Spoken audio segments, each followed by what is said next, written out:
قال الرئيس المصري عبد الفتاح السيسي اليوم إنه يجري بحث عدد من السيناريوهات فيما يتعلق بسبب سقوط طائرة مصر للطيران في البحر المتوسط يوم الخميس الماضي، وعلى متنها 66 راكبا.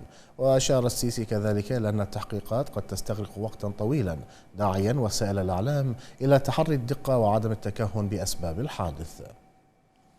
الرئيس المصري عبد الفتاح السيسي خلال افتتاحه عددا من المشروعات بمدينة دمياط الساحلية أنه لا يمكن الجزم بأي فرضية لتفسير تحطم طائرة مصر للطيران التي سقطت في البحر المتوسط الخميس الماضي أثناء قيامها برحلة بين باريس والقاهرة وعلى متنها 66 راكبا.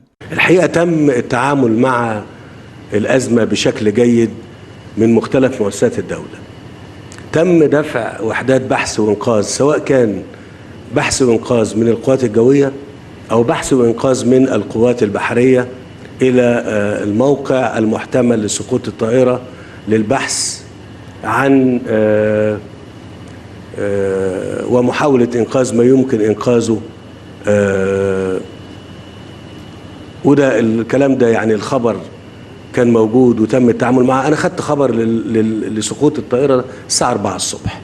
وقال السيسي أن هناك فرق بحث تحركت اليوم بغواصة يمكنها الوصول ل 3000 متر تحت سطح المياه للعثور على الصندوقين الأسودين اللذين يتضمنان المعلومات التقنية والتسجيلات داخل قمرة القيادة، ويتيحان بالتالي معرفة أسباب التحطم.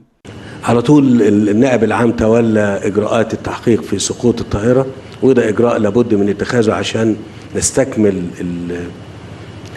إجراءاتنا في هذا الإطار، وده الحمد لله رب العالمين بالتنسيق كمان مع الحكومة الفرنسية، لأن ده أمر مهم جدا جدا لينا ان احنا نتعرف على كل الملابسات اللي ادت الى سقوط هذه الطائره.